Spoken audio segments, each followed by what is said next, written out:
2021లో మనుషులు 13 బిలియన్ సంవత్సరాల గతంలోకి వెళ్ళగలిగే ఒక టైం మిషన్ అంతరిక్షంలోకి వెళ్ళడాన్ని చూడబోతున్నారు. ఇప్పటివరకు స్పేస్ ఎక్స్ప్లోరేషన్ యొక్క చరిత్రలో అత్యంత ఖరీదైన ప్రాజెక్ట్ ఇది. దీనికోసం $10 బిలియన్ కంటే ఎక్కువగా ఖర్చు పెడుతూ ఉన్నారు. అదే జేమ్స్ వెబ్ స్పేస్ టెలిస్కోప్. దీన్ని JWST అని పిలుస్తూ ఉంటారు, లేదంటే సింపుల్గా వెబ్ అని కూడా పిలుస్తూ ఉంటారు. ఇది మనం విశ్వం యొక్క అంచుల గురించి, మనం విశ్వం యొక్క పుట్టుక గురించి మనకి తెలియజేయడానికి అంతరిక్షంలోకి బయలుదేరుతుంది. బిగ్ బ్యాంగ్ జరిగిన తర్వాత ఈ విశ్వంలో ఏం జరిగిందనే విషయాలని ఈ స్పేస్ టెలిస్కోప్ మనకు తెలియజేయబోతుంది. అంతకుముందు హబుల్ స్పేస్ టెలిస్కోప్ అంతరిక్షంలోకి వెళ్ళింది అండ్ ఇది ఎన్నో విషయాలనైతే మనకు అందించింది. ఈ హబుల్ స్పేస్ టెలిస్కోప్ని మనం చాలా గొప్ప స్పేస్ టెలిస్కోప్ అన్నట్టుగా భావిస్తూ ఉంటాం కదా. కానీ హబుల్ స్పేస్ టెలిస్కోప్ని ఈ జేమ్స్ వెబ్ స్పేస్ టెలిస్కోప్ని కంపేర్ చేసినట్టయితే ఒక భూతద్దం పక్కన భారీ డిజిటల్ మైక్రోస్కోప్ ఉన్నట్టు. సో ఈ కంపారిజన్ని బట్టి మీకు అర్థమైపోతూ ఉండొచ్చు ఈ జేమ్స్ వెబ్ స్పేస్ టెలిస్కోప్ అనేది ఎంత భారీదో, ఎంత గొప్ప ఇన్ఫర్మేషన్ మనకి ఇవ్వబోతుందో. అలాంటి ఈ టెలిస్కోప్ గురించి పూర్తి వివరాలు ఇప్పుడు ఈ వీడియోలో తెలుసుకుందాం. సో ఇంకెందుకు late, let's get into the video. ఈ జేమ్స్ వెబ్ స్పేస్ టెలిస్కోప్ అనేది నిజానికి ఎన్నో సంవత్సరాల నుంచి ఎంతో మంది యొక్క ఆలోచనల్లో మెదులుతూ ఉన్న స్పేస్ టెలిస్కోప్. గత 25 ఏళ్లుగా ఇది ఎప్పుడెప్పుడు స్పేస్లోకి లాంచ్ అవుతుందా అని ఎంతో మంది ఎక్స్పర్ట్స్ నాసా నుంచి కావచ్చు, కెనడా నుంచి కావచ్చు, యూరప్ నుంచి కావచ్చు దీనికోసం ఎదురు చూస్తూ ఉన్నారు. దీనికి ఈ పేరు ఎందుకు పెట్టారంటే నాసా యొక్క సెకండ్ హెడ్ అయిన జేమ్స్ వెబ్ యొక్క పేరు మీదుగా పెట్టడం జరిగింది. జేమ్స్ వెబ్ నాసాలోని ఆఫీస్ ఆఫ్ స్పేస్ అఫైర్స్ని 1961 నుంచి 1968 మధ్యలో నడిపించడం జరిగింది. అండ్ ఆ టైంలో యునైటెడ్ స్టేట్స్ యొక్క మొట్టమొదటి మ్యాన్డ్ లాంచెస్ని కూడా ఇతని దగ్గరుండి చూసుకోవడం జరిగింది. అండ్ ఈ కొత్త టెలిస్కోప్ని నిజానికి 2007 సంవత్సరంలోనే అంతరిక్షంలోకి లాంచ్ చేయాలనుకున్నారు. కానీ అప్పటి నుంచి ఇది డిలే అవుతూ వస్తోంది. అండ్ ఫైనల్గా మార్చి 2021 అయినా సరే దీన్ని లాంచ్ చేద్దాం అనుకున్నారు. బట్ అప్పుడు కూడా కుదరలేదు. డిసెంబర్ 22 సరే లాంచ్ చేద్దాం అనుకున్నారు. ఫైనల్గా డిసెంబర్ 25న క్రిస్మస్ రోజున లాంచ్ చేద్దామని అయితే వాళ్ళు అనుకుంటూ ఉన్నారు. కాకపోతే అది కూడా వర్కౌట్ అవుతుందా లేదా అనేది అయితే మాత్రం ఎవరికి కూడా పూర్తిగా తెలియదు. లాంచ్ అయితే మాత్రం మన అదృష్టమే అని చెప్పుకోవాలి. తర్వాత ఈ జేమ్స్ వెబ్ టెలిస్కోప్ హబుల్తో కలిసి ఎన్నో టాస్క్లను పర్ఫామ్ చేస్తూ ఉంటుంది. అందులో ఒక ముఖ్యమైన టాస్క్ ఏంటంటే మన విశ్వం యొక్క 3D మోడల్ని క్రియేట్ చేయడం. అండ్ 2030 నాటికి హబుల్ కంప్లీట్గా రెస్ట్ తీసుకుంటుంది, అంటే రిటైర్ అయిపోతుంది. ఎందుకంటే 1990లో దీన్ని లాంచ్ చేసినప్పటి నుంచి ఇప్పటి వరకు అది సుమారుగా 10 లక్షల ఇమేజెస్ని మనకు అందించడం జరిగింది. దీంట్లో కొన్ని వేల స్టార్స్ ఉన్నాయి, నెబ్యులేస్ ఉన్నాయి, ప్లానెట్స్ ఉన్నాయి, గ్యాలక్సీస్ ఉన్నాయి. ఇలాగ ఎన్నో ఇన్ఫర్మేషన్స్ని ఇది మనకు అందివ్వడం జరిగింది.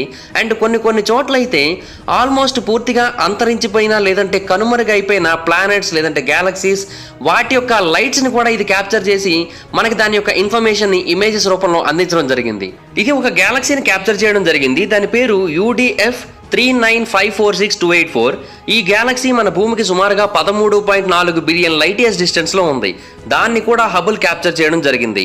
హబుల్ దీన్నే కాదు ఎన్నో స్టార్స్ని కూడా క్యాప్చర్ చేసింది. అయితే హబుల్ మనకి బిగ్ బ్యాంగ్ జరిగిన 380 మిలియన్ సంవత్సరాల తర్వాత నుంచి ఏం జరిగిందనేది మాత్రమే తెలియజేయగలిగింది. మనకందరికీ తెలిసిందే బిగ్ బ్యాంగ్ జరిగి 13.7 బిలియన్ సంవత్సరాలు అవుతుంది. అయితే అంతకుముందు ఏం జరిగిందనేది మాత్రం మనకు తెలియదు. అండ్ హబుల్ క్యాప్చర్ చేసిన వాటిలో కొన్ని అయితే పూర్తిగా అంతరించిపోయాయి. కానీ వాటి కాంతిని మాత్రమే మనం ఈ హబుల్ ఇమేజెస్లో చూడగలుగుతూ ఉన్నాం. మనకి సుమారుగా 10 లైట్ ఇయర్స్ డిస్టెన్స్లో ఉన్న వాటిని కూడా ఈ హబుల్ చాలా క్లియర్గా క్యాప్చర్ చేయగలిగింది.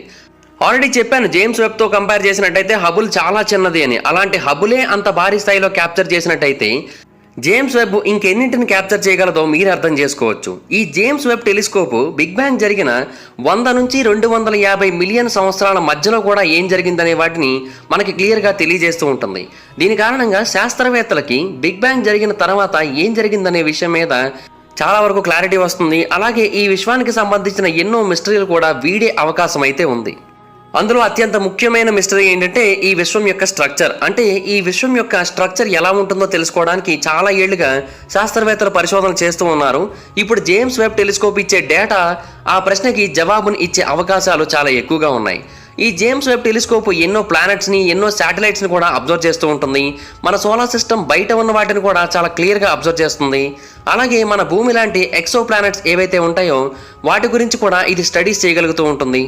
ఇది మనకిచ్చే డేటా ప్రకారంగా ఆ ఎక్సో ప్లానెట్స్ యొక్క డెన్సిటీని, అలాగే ఆ ఎక్సో ప్లానెట్స్లో ఉన్న అట్మాస్ఫియర్ యొక్క కాంపోజిషన్ని కూడా మనం చాలా క్లియర్గా అనాలిసిస్ చేయొచ్చు. అలాగే వాటి మీద మనుషులు ఉండడానికి కావాల్సిన సిచ్యువేషన్స్ ఉన్నాయా లేదా అనేది మనం చాలా క్లియర్గా అర్థం చేసుకోవచ్చు.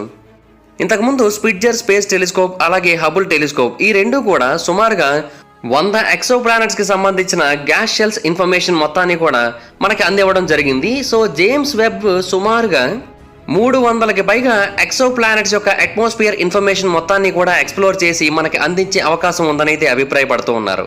ఈ జేమ్స్ వెబ్ అనేది ఒక ఆర్బిటింగ్ ఇన్ఫ్రారెడ్ అబ్జర్వేటరీ. ఇది స్పేస్ ఆబ్జెక్ట్స్ యొక్క థర్మల్ రేడియేషన్ ని ఇన్వెస్టిగేట్ చేస్తూ ఉంటుంది.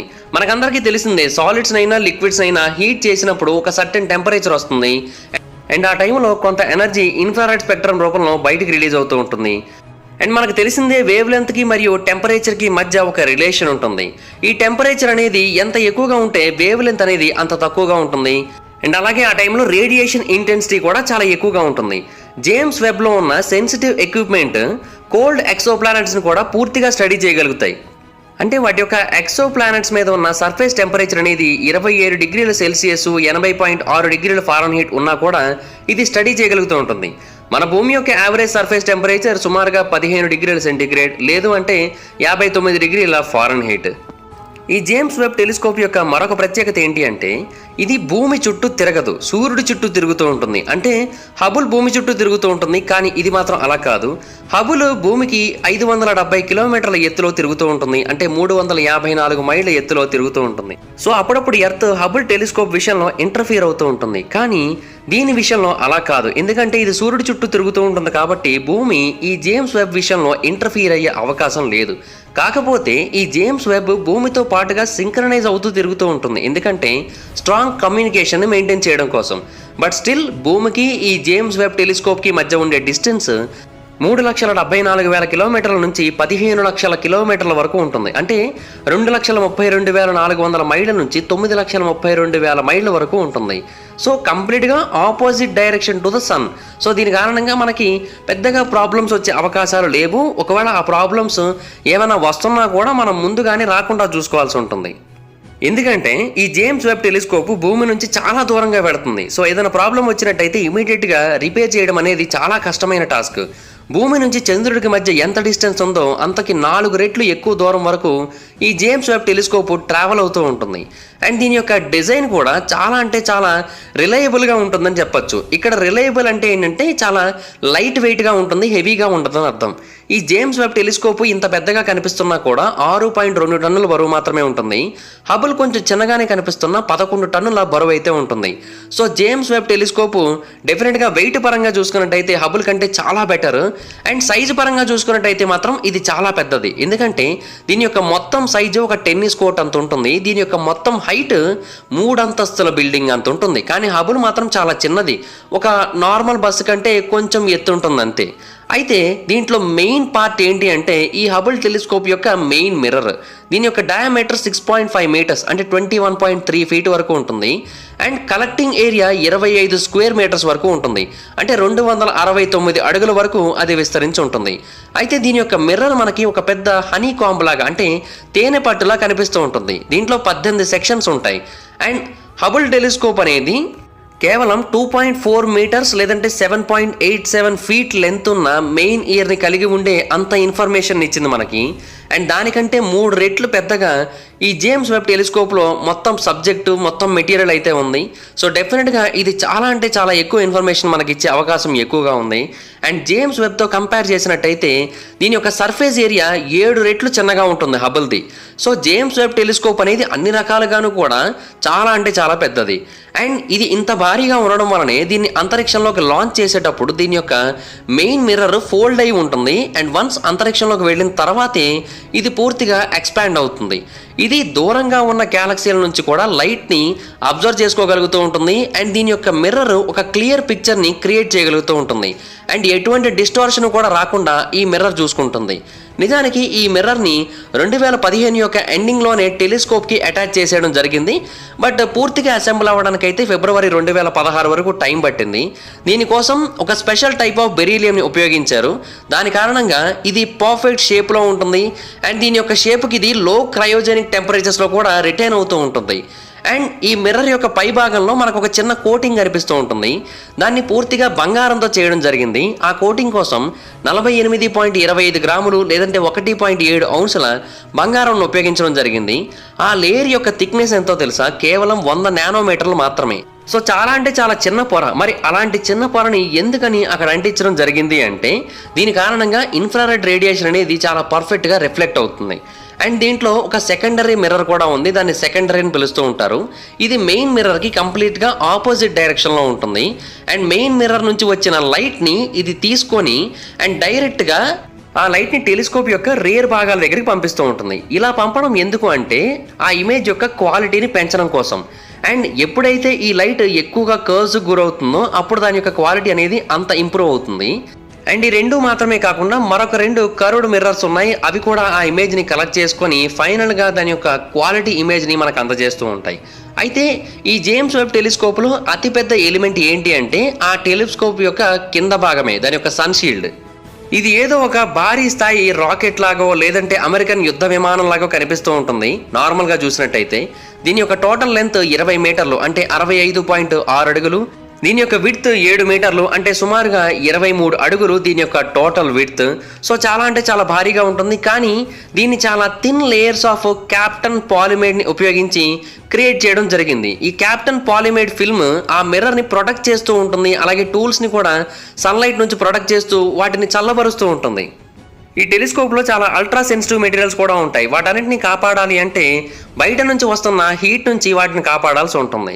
సో ఇది ఒకానొక పీక్ స్టేజ్లో -220 డిగ్రీల సెల్సియస్ టెంపరేచర్ని కూడా ఆ ప్రాంతంలో క్రియేట్ చేయగలుగుతూ ఉంటుంది. సో దాన్ని బట్టి మీరు అర్థం చేసుకోవచ్చు అక్కడ ఇంకా ఎంత చల్లగా ఉంటుందో.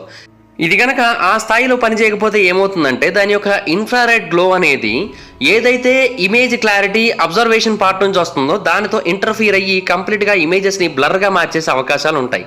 సో అందుకని కింద భాగం నుంచి ఇది పూర్తిగా చల్లదనాన్ని అయితే మనకి అందజేస్తూ ఉంటుంది. అండ్ ఇది 2 వారాల్లో పూర్తిగా ఎక్స్పాండ్ అవుతుంది. అండ్ అప్పటి నుంచి కూడా ఇది థర్మల్ ఇన్సులేషన్ని అక్కడ అందిస్తూ ఉంటుంది. మీకు ఇక్కడ క్లియర్గా చెప్పాలంటే సిచ్యువేషన్ ఎలా ఉంటుందంటే పై భాగంలో ఏమో మీరు ఒక ప్యాన్ కేక్ని పూర్తిగా ఫ్రై చేసేయచ్చు. కింద భాగంలోనేమో మీరు ఒక గ్లాస్ వాటర్ని కనుక ఉంచినట్టయితే ఇమీడియట్గా అవి గడ్డగట్టేస్తాయి. అలా ఉంటుంది సిచ్యువేషన్. ఈ జేమ్స్ వెబ్ టెలిస్కోప్లో అత్యంత ముఖ్యమైన భాగం ఏంటి అంటే సెంట్రల్ కంప్యూటర్. ఇది కింద భాగంలో కనిపిస్తూ ఉంటుంది. ఇదే మొత్తం ఆపరేషన్స్ అన్నింటినీ కూడా కంట్రోల్ చేస్తూ ఉంటుంది. అండ్ ఇది తన ఆర్బిట్లో తిరుగుతున్నప్పుడు కంప్లీట్గా దీని కంట్రోల్లోనే ఉంటుంది. అయితే ఇవి మాత్రమే కాకుండా ఇంకా ఎన్నో సైంటిఫిక్ ఇన్స్ట్రుమెంట్స్ ఉన్నాయి. అవన్నీ కలిస్తేనే ఈ జేమ్స్ వెబ్ టెలిస్కోపు. దీంట్లో ఉన్న మరొక మెయిన్ ఇన్స్ట్రుమెంట్ పేరు నీర్ క్యామ్ అంటే నియర్ ఇన్ఫ్రారెడ్ కెమెరా అనమాట. ఇదే ఈ మొత్తం టెలిస్కోప్కి కన్ను వంటిదని చెప్పుకోవచ్చు. ఎందుకంటే ఈ కెమెరాని మొత్తం ఇమేజెస్ అన్నిటిని కూడా క్యాప్చర్ చేయాల్సి ఉంటుంది కాబట్టి దీని నుంచే మనం ఎన్నో ఇమేజెస్ని ఎక్స్పెక్ట్ చేయవలసి ఉంటుంది. కాబట్టి ఈ విశ్వంలోని అత్యంత పురాతనమైన స్టార్స్ గురించి కూడా మనకి ఇదే తెలియజేస్తూ ఉంటుందని మనం ఆశిస్తూ ఉంటాం. కాబట్టి ఈ కెమెరా అనేది చాలా అంటే చాలా ఇంపార్టెంట్. అండ్ ఇంకొకటి ఏంటంటే ఈ విశ్వం యొక్క మ్యాప్ మొత్తాన్ని కూడా ఇది క్రియేట్ చేయగలుగుతూ ఉంటుంది. అలాగే డార్క్ మ్యాటర్ యొక్క మ్యాప్ను కూడా ఇది మనకి అందజేయగలుగుతూ ఉంటుంది. అండ్ ఇంకొకటి ఏంటి అంటే నియర్ ఇన్ఫ్రారెడ్ స్పెక్ట్రోగ్రాఫ్. ఇది మనకి ఎన్నో రకాల ఇన్ఫర్మేషన్స్ అందిస్తుంది. అది ఫిజికల్గా కావచ్చు, కెమికల్గా కావచ్చు. ఏదైనా ఒక ఆబ్జెక్ట్ యొక్క ప్రాపర్టీస్ని మనకి ఇది పూర్తి స్థాయిలో అందిస్తూ ఉంటుంది. ఆ తర్వాత ఇంకొకటి మిడ్ ఇన్ఫ్రారెడ్ ఇన్స్ట్రుమెంట్. దీని కారణంగా మనం స్టార్స్ని చాలా క్లియర్గా చూడొచ్చు. వాటి యొక్క పుట్టు పూర్వోత్తరాల గురించి కూడా పూర్తిగా తెలుసుకోవచ్చు. అండ్ కైపర్ బెల్ట్లోని ఎన్నో ఆబ్జెక్ట్స్ గురించి ఇది మనకు తెలియజేస్తూ ఉంటుంది. అండ్ ఆస్ట్రోనమర్స్ ఏమని ఎక్స్పెక్ట్ చేస్తున్నారు అంటే మనమందరం ఎప్పటి నుంచో వెతుకుతున్న mysterious 9th planet of solar system గురించి కూడా ఇది మనకు తెలియజేసే అవకాశం ఉందని అయితే అభిప్రాయపడుతున్నారు. ఆ తర్వాత మరొక దాని పేరు near infrared imager and slitless spectrograph. దీన్ని షార్ట్కట్లో నిర్ ISS కెమెరా అని పిలుస్తూ ఉంటారు. దీని యొక్క ముఖ్యమైన ఉద్దేశం ఏంటి అంటే ఎక్సో ప్లానెట్స్ని కనుగొనడం అండ్ అంతేకాకుండా దూరంగా ఉన్న ఆబ్జెక్ట్స్ నుంచి లైట్ని క్యాప్చర్ చేయడం. అండ్ ఫైనల్గా FGS ఫైన్ గైడెన్స్ సెన్సార్. ఈ సెన్సార్ కారణంగానే ఈ జేమ్స్ వెబ్ టెలిస్కోప్ ఏదైనా ఒక ఆబ్జెక్ట్ని చూసినట్టయితే దాన్ని చాలా యాక్యురేట్గా పాయింట్అవుట్ చేసి దాని యొక్క హై క్వాలిటీ ఇమేజెస్ని తీసేలా చేస్తూ ఉంటుంది. అండ్ దాని యొక్క పొజిషన్ని పర్ఫెక్ట్గా ఉంచుతుంది. అండ్ ఈ సెన్సార్ దాని యొక్క పొజిషన్ని స్పేస్లో ఒక సెకండ్కి 16 సార్లు అప్డేట్ చేస్తూ ఉంటుంది. అండ్ దీని యొక్క స్టీరింగ్ మొత్తాన్ని అలాగే మెయిన్ మిర్రర్స్ మొత్తాన్ని కూడా అదే కంట్రోల్ చేస్తూ ఉంటుంది. సో దీని కారణంగా ఈ జేమ్స్ వెబ్ టెలిస్కోప్కి ఇది కూడా చాలా అంటే చాలా ముఖ్యమైనది. సో ఫైనల్గా ఈ జేమ్స్ వెబ్ టెలిస్కోప్ని యూరోపియన్ లాంచ్ వెహికల్ అయిన Ariane 5 యొక్క సహాయంతో లాంచ్ చేస్తున్నారు. అండ్ దీన్ని ఫ్రెంచ్ దేశంలోని కౌరవ్ కాస్మోడ్రోమ్లోని గుయానా స్పేస్ సెంటర్ నుంచి అంతరిక్షంలోకి లాంచ్ చేయడం జరుగుతుంది. ఒకవేళ అనుకున్నవన్నీ కూడా అనుకున్నట్టుగా జరిగినట్టయితే ఈ $10 బిలియన్ విలువ చేసే కన్స్ట్రక్షన్ సుమారుగా ఎన్నో ఏళ్ల పాటు మనుషులందరూ కూడా ఎదురు చూస్తున్న నిరీక్షణ అంతరిక్షంలోకి సక్సెస్ఫుల్గా గనక వెళ్ళినట్టయితే మనం ఈ విశ్వం యొక్క మరొక కోణాన్ని చూసే అవకాశం అయితే ఉంది. నిజానికి ఇది 5 నుంచి 10 సంవత్సరాల వరకు పనిచేయడానికి అన్నట్టుగా దీన్ని తయారు చేయడం జరిగింది. కాకపోతే ఇది అంతకంటే ఎక్కువ కాలం పాటే పనిచేసే అవకాశం అయితే ఉంది. అయితే ఈ జేమ్స్ వెబ్ టెలిస్కోప్ని ఎందుకని భూమి మీద ఉంచట్లేదు, ఎందుకని అంతరిక్షం మీదకి పంపిస్తున్నారు, భూమి మీదే ఉంచి దీని ద్వారా పరిశోధన చేయొచ్చు కదా అని మీరు అనుకోవచ్చు. కానీ దీనికి ఒక ప్రాబ్లం ఉంది. మన భూమి మీద వాటర్ వేపర్ చాలా ఎక్కువగా ఉంటుంది, అలాగే మిగతా ఎలిమెంట్స్ కూడా అట్మాస్ఫియర్లో చాలా ఎక్కువగా ఉంటాయి. సో దీని కారణంగా చాలా వరకు కాస్మిక్ రేడియేషన్ని అవే అబ్జర్వ్ చేసేసుకుంటూ ఉంటాయి. సో దీని కారణంగా భూమి మీద ఉన్న గ్రౌండ్ బేస్డ్ టెలిస్కోప్స్కి ఈ ఇంటర్ఫియరెన్స్ కారణంగా సరైన డేటా అనేది అందివ్వడానికి సరైన అవకాశాలు లేకుండా పోయాయి. అండ్ భూమి యొక్క అట్మాస్ఫియర్లో ఉన్న మరొక పెద్ద కాంప్లికేటెడ్ ఇష్యూ ఏంటి అంటే క్లౌడ్స్. ఈ క్లౌడ్స్ కారణంగా మనకి చాలా రకాల ఇన్ఫర్మేషన్స్ మధ్యలోనే ఆగిపోతూ ఉంటాయి. అలాగే భూమి యొక్క సర్ఫేస్ మీద నాయిస్ మరియు వైబ్రేషన్స్ కూడా చాలా ఎక్కువ. దీని కారణంగా కూడా ఆ టెలిస్కోప్ యొక్క పనితీరు మీద చాలా ఎఫెక్ట్ పడుతుంది. సో ఇదంతా కూడా భూమి మీద జరుగుతుంది, కానీ స్పేస్లో అయితే ఇటువంటి ఎఫెక్ట్స్ ఏమీ ఉండవు. అండ్ వాటి యొక్క పూర్తి రిజల్యూషన్ని అవి ఉపయోగించగలుగుతాయి. అండ్ భూమి మీద ఉన్న టెలిస్కోప్స్ మనకు అందిస్తున్న ఫొటోస్తో కంపేర్ చేసినట్టయితే స్పేస్లో ఉన్న టెలిస్కోప్స్ చాలా ఎక్కువ ఇన్ఫర్మేషన్ని ఎక్కువ క్లారిటీగా అందించగలుగుతూ ఉంటాయి. సో అందుకని జేమ్స్ వెబ్ యొక్క సహాయంతో ఈ విశ్వం యొక్క సీక్రెట్స్ని తెలుసుకోవాలన్న ఉద్దేశంతోనే దాన్ని అంతరిక్షంలోకి పంపడం జరిగింది. సో ఈ జేమ్స్ వెబ్ టెలిస్కోప్ ద్వారా మీరు ఏం ఎక్స్ప్లోర్ చేయాలనుకుంటున్నారు ఈ విశ్వంలో కింద కామెంట్ సెక్షన్లో తెలియజేయండి. అండ్ ఇది పలానా వాటిని ఎక్స్ప్లోర్ చేస్తే బాగున్ను అని ఏదైనా ఒక పాయింట్ అనుకుంటున్నారా, ఆ పాయింట్ని కూడా తెలియజేయండి. ఈ వీడియో కనుక మీకు నచ్చినట్టయితే డెఫినెట్గా లైక్ చేయండి, వీడియోని షేర్ చేయండి, మన ఛానల్ని సబ్స్క్రైబ్ చేసుకోండి, పక్కనే ఉన్న బెల్ ఐకాన్ క్లిక్ చేసి ఆల్లో పెట్టుకోండి. అండ్ ఇప్పటివరకు ఎవరైనా సబ్స్క్రైబ్ చేసుకోకపోతే తప్పకుండా సబ్స్క్రైబ్ చేసుకోండి. ఒకవేళ మీరు డైరెక్ట్గా ఫాలో అవ్వాలనుకుంటే నా ఇన్స్టాగ్రామ్ ఐడి యొక్క లింక్ కింద డిస్క్రిప్షన్లో ఉంటుంది, దాని మీద క్లిక్ చేసి నన్ను ఫాలో అవ్వచ్చు. మీరు ఏదైనా ఒక టాపిక్ గురించి నన్ను వీడియో చేయమని అడగాలనుకున్నా కూడా నా ఇన్స్టాగ్రామ్లో నన్ను ఫాలో అయ్యి నాకు మెసేజ్ చేయండి, నేను దాని గురించి వీడియో చేయడానికి ట్రై చేస్తాను. Thank you guys, bye bye.